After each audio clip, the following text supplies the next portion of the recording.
नराधम खरातचा encounter होण्याची शक्यता वर्तवण्यात आली। मात्र खरातच्या एन्काउंटर बाबत कुणी वक्तव्य केलंय आणि सत्ताधाऱ्यांनी त्याला काय उत्तर दिलंय पाहूयात त्यावरचा हा स्पेशल रिपोर्ट।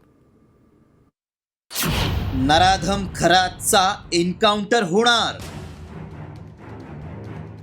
वडेट्टीवारांनंतर आता प्रणिती शिंदेंनाही संशय। सत्ताधाऱ्यांचाही विरोधकांवर पलटवार।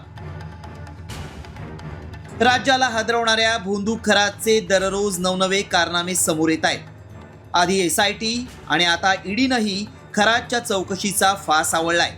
त्यातच सत्ताधारी नेते, मंत्री आणि अधिकाऱ्यांशी खरातचं नाव जोडलं जात आहे।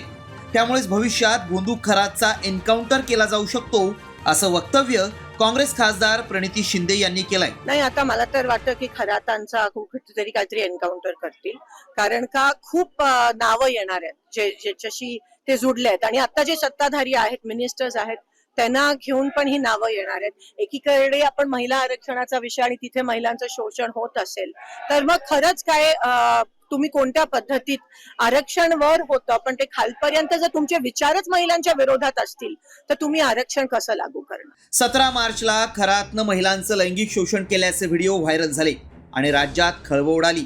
त्यानंतर अनेक राजकीय नेत्यांचे खरात सोबतचे फोटो समोर आले। एवढंच नाही तर खरातनं राजकीय नेते, प्रशासकीय अधिकारी, भक्तांच्या माध्यमातून हजारो कोटींचं साम्राज्य उभं केलंय।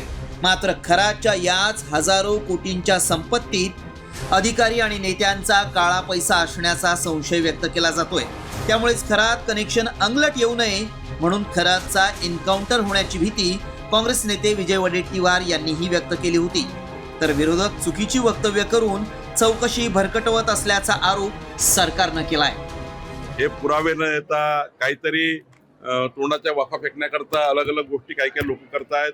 मला वाटतं सेन्सिटिव्ह चौकशीमध्ये अशा प्रकारचे विधानं करून अशा चौकशा भरकवण्याचे प्रयत्न काही लोकप्रतिनिधी करतात आहे।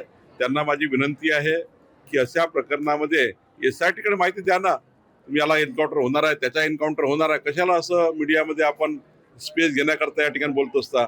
सेन्सिटिव्ह प्रकरणाची काळजी घेतली पाहिजे, लोकप्रतिनिधी बोलताना विचार केला पाहिजे।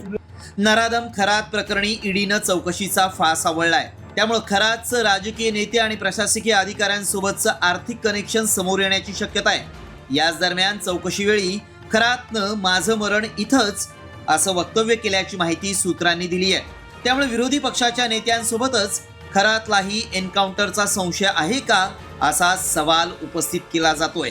विश्वभूषण लिमये, साम TV न्यूज, सोलापूर।